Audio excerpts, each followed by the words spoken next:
Bonjour, on se retrouve pour la suite de notre exercice le paysage de Kopipi. Eh bien, le dessin, je l'ai un peu continué juste avant. Donc, j'ai complété le sol avec les dalles et j'ai mis quelques fenêtres, le balcon, des petits éléments. Alors, il ne faut pas en mettre trop parce que sinon, après, on est un petit peu bloqué quand il y a trop d'éléments. Mais ceux-là, en tout cas, on peut déjà les placer parce qu'on aura de toute façon à les narrer. Ça apporte beaucoup de vie à l'environnement. Bien, donc on va commencer de façon assez habituelle, c'est-à-dire par le ciel. Alors pour le ciel, je vous propose qu'on prenne une couleur. Alors vous pouvez en prendre une autre, hein. Il y a plusieurs bleus qui peuvent correspondre au ciel. On peut même prendre de l'outre-mer. Alors là, c'est un paysage assez ensoleillé avec des couleurs très vives. Donc je vais prendre des couleurs vives. Alors je vous montre, mais vous pouvez prendre un autre bleu, hein. Moi je vais prendre un bleu assez violent, hein, qui est un bleu de Prusse, et je vais le dégrader dans du jaune. Alors, je vais prendre un jaune assez vif, hein, un jaune cadmium clair.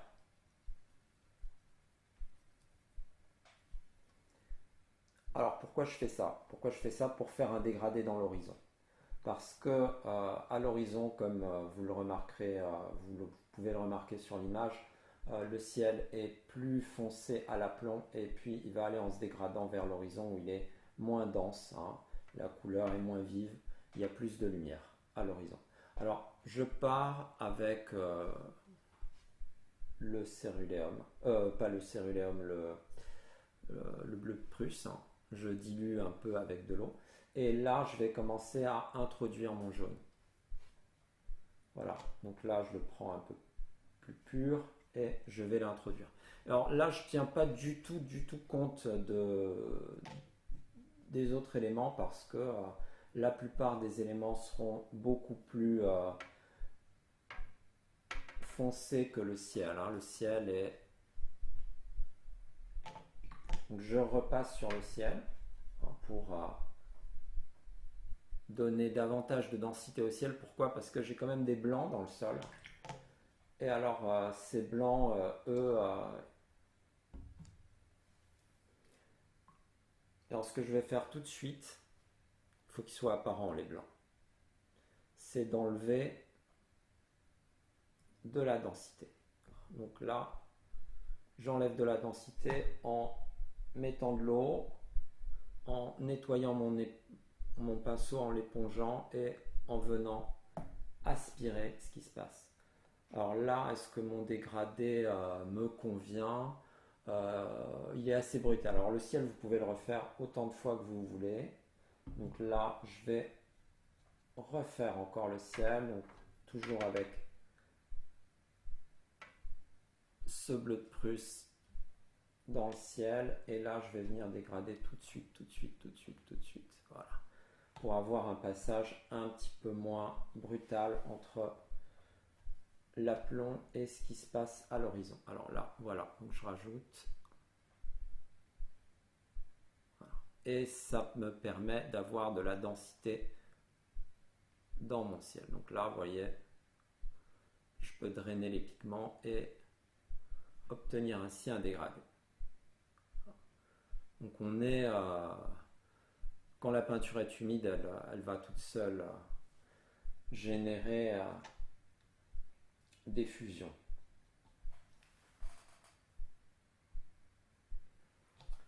Alors là, qu'est-ce que je vais faire? Je vais reprendre encore la densité à l'horizon, hein, qui va être moindre. Donc ça va me donner de la profondeur de champ avec ce dégradé, hein, dans le ciel.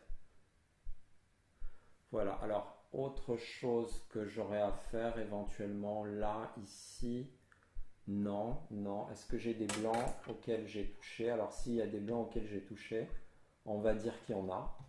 Je vais prendre pour exemple ici cette zone où on voit un dessus du toit qui est dans la lumière. Donc je vais prendre la brosse et là je vais venir légèrement humidifier le papier. Puis après je vais éponger ma brosse pour qu'elle soit bien sèche et je vais venir boire le surplus. Alors attention quand vous mettez le doigt parce que vous pouvez tomber sur votre peinture.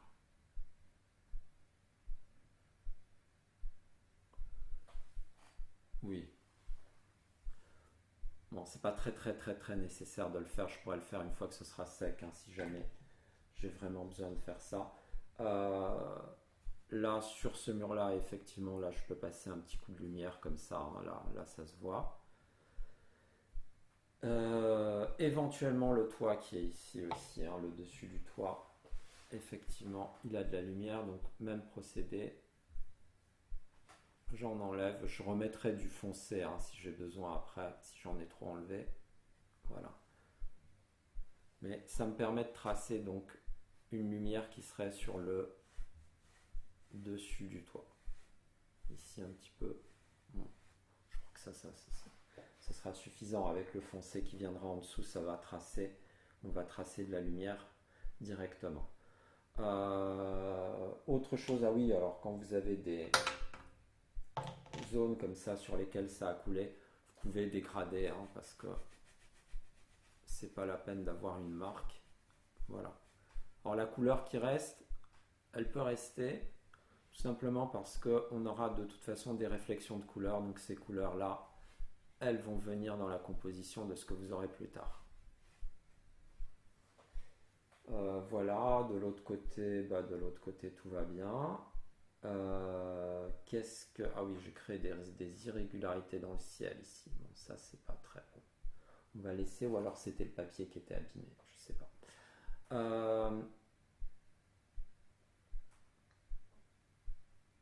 Voilà, donc là, on en a fini pour le ciel. Après, on va revenir avec tout ce qui va se passer à l'horizon, la végétation, le sol, les immeubles. En fait, on va mettre en place les différents rapports de lumière sur cette feuille. Nous voici maintenant à remettre en place ce qui se passe à l'horizon. Ce contraste qu'on va avoir ici entre la montagne et le ciel va déterminer aussi l'ensoleillement. Donc toute cette masse à l'horizon qui est plus foncée, cette densité de masse par rapport au ciel, c'est elle qui va nous définir en grande partie l'éclairage qu'on a. Il y a aussi bien évidemment les contrastes qu'on a sur les immeubles. Ça aussi on va le faire en deuxièmement, mais déjà la montagne. Alors la montagne, on va introduire un petit peu de rouge dans la couleur. Alors elle est verte, mais c'est un vert kaki. Et justement pour donner ce côté impur, on va introduire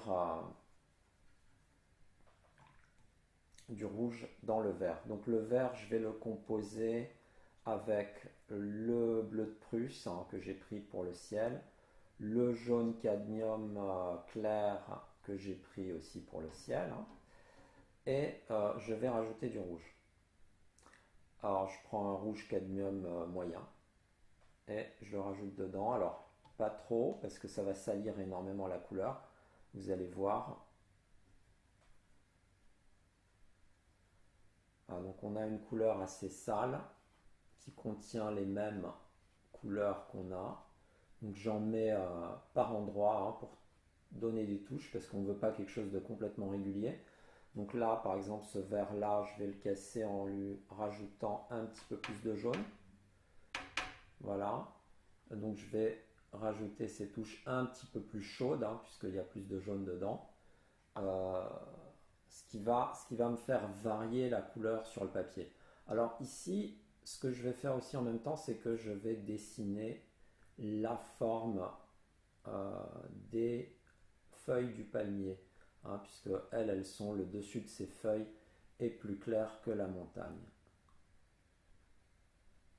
Et le dessus du toit, hein, bien évidemment. Donc là,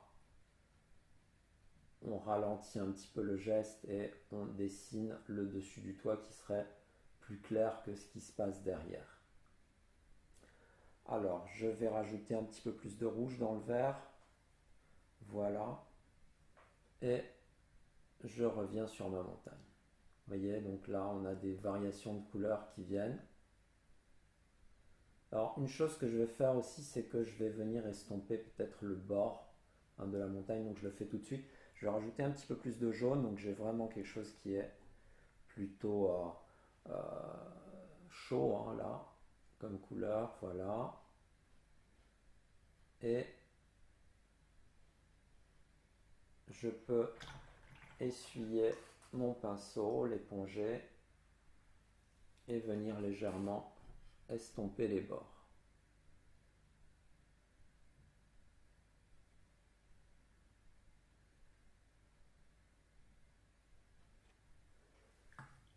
Voilà, donc j'ai une arête qui va être beaucoup plus délicate, hein, et qui va correspondre à ce qu'on pourrait avoir en fond.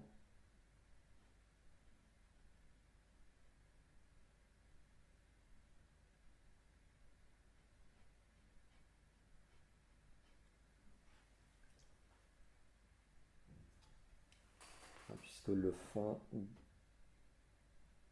ce qui se passe en fond est beaucoup plus flou que ce que j'ai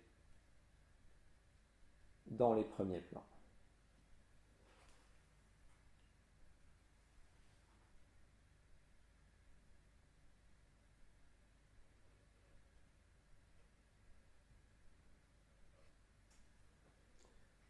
Voilà, je peux repasser un petit peu de densité si j'en ai trop enlevé. Voici, très bien.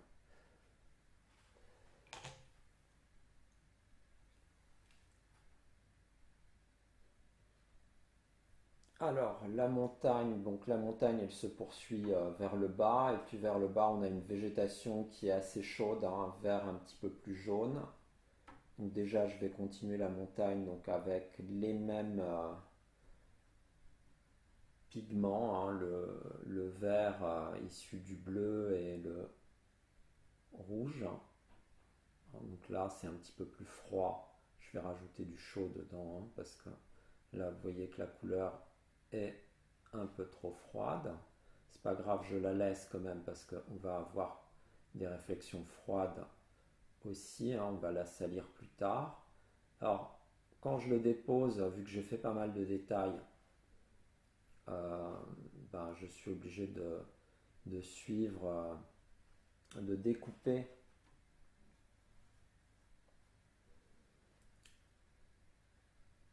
les dessus qui sont clairs avec le foncé qui se trouve à l'arrière-plan. Donc ça aussi, hein, on en profite, hein, pour dessiner des éléments comme les feuilles. Alors le dessus, on va dire qu'il est un petit peu plus chaud. Ici, voilà. Donc je crée toutes ces masses à l'arrière-plan qui viennent contraster avec le ciel.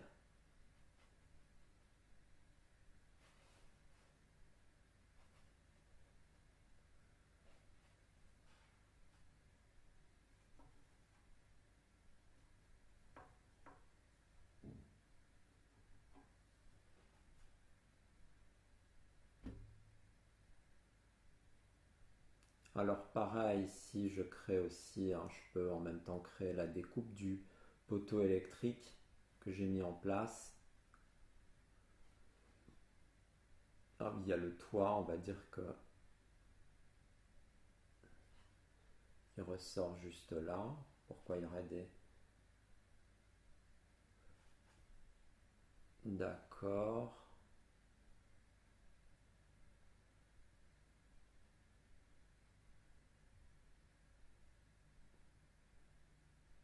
Voilà, donc c'est un travail où il faut être un petit peu plus précis, hein, surtout quand on a des éléments de construction, hein, de l'architecture, du bloc.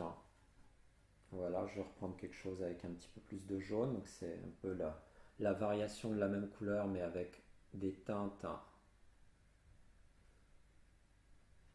colorées différentes. Voilà, voilà. Est-ce que là, je suis pas trop dense?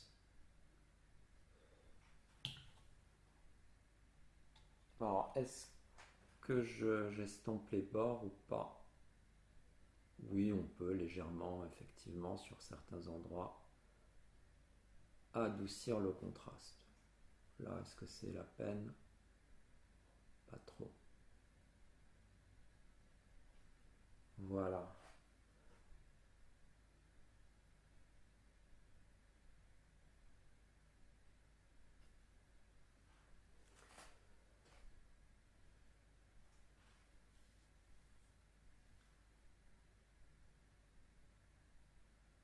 Alors maintenant, on va s'occuper de la végétation qui se trouve plus sur le sol. Alors on a des bosquets, alors des dessus de bosquets comme de buissons, de végétation comme ceux-là. Donc ceux-là, ils sont plus en avant. Donc là, maintenant, je vais prendre un vert qui sera moins euh, chaud, hein, donc plus une couleur de vert un petit peu plus pure, assez jaune. Alors juste mon jaune, je vais peut-être prendre un autre jaune. Je vais prendre un cadmium moyen, hein, pour avoir une couleur, un jaune légèrement moins violent. Voilà. Donc là, on va dire, voilà, on a une couleur comme ceci, hein, vous voyez, donc le jaune est moins violent. Et je vais créer des dessus de feuillage avec ce jaune-là. Alors, certaines zones qu'on a pu couvrir, on pourra, avec la brosse, si on en a besoin,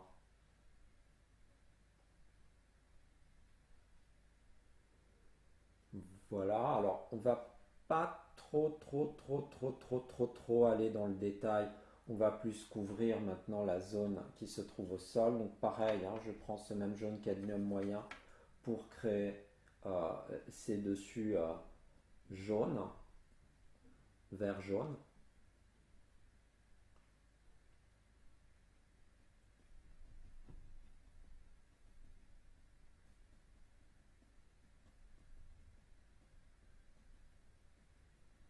Bon, si vous empiétez sur des zones qui sont plus sombres après, c'est pas très grave parce que, au contraire, elles vont découper, euh, elles vont découper la forme des éléments, hein, que vous placez aussi. Donc vous avez une marge d'erreur considérable.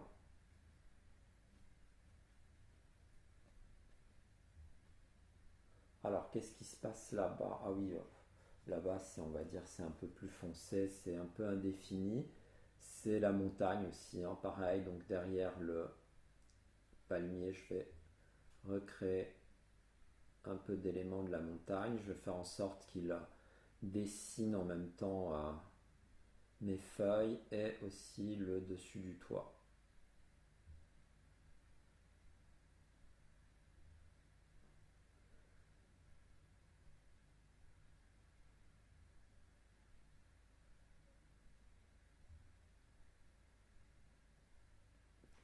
Voilà, alors c'est un petit peu plus froid, donc il y a un peu plus de bleu dedans. Donc on peut réajuster la température d'un élément en lui rajoutant des réflexions plus froides, plus chaudes. Là, c'est peut-être un petit peu trop froid, donc je vais rajouter du rouge.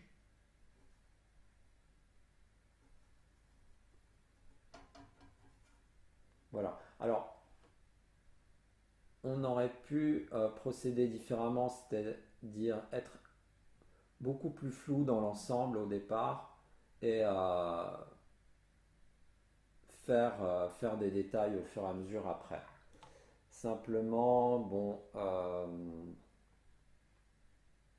on le fera une autre fois, cette façon de procéder, qui est très très très intéressante, mais un petit peu peut-être plus déstabilisante pour les gens qui n'ont pas trop l'habitude de l'aquarelle, parce que c'est une autre façon de penser les choses, qui est très juste, hein, qu'il faut apprendre.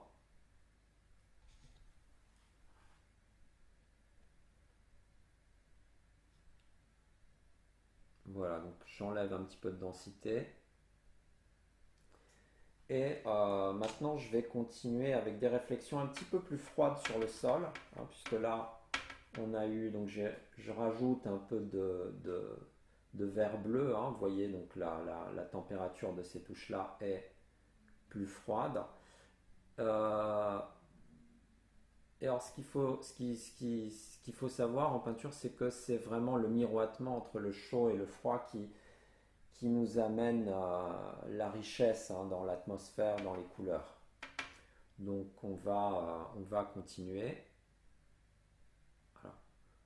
Alors plus on est près, plus on peut dire que les couleurs sont pures, hein, et vives, hein. Donc on peut aussi, on va jouer là-dessus, hein, aussi, bien évidemment.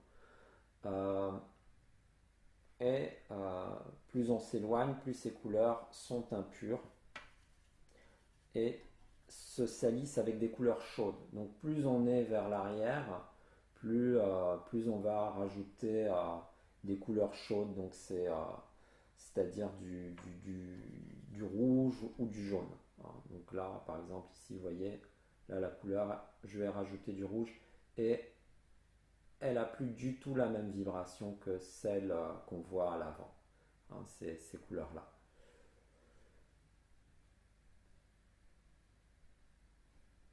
Très bien, donc là, il y a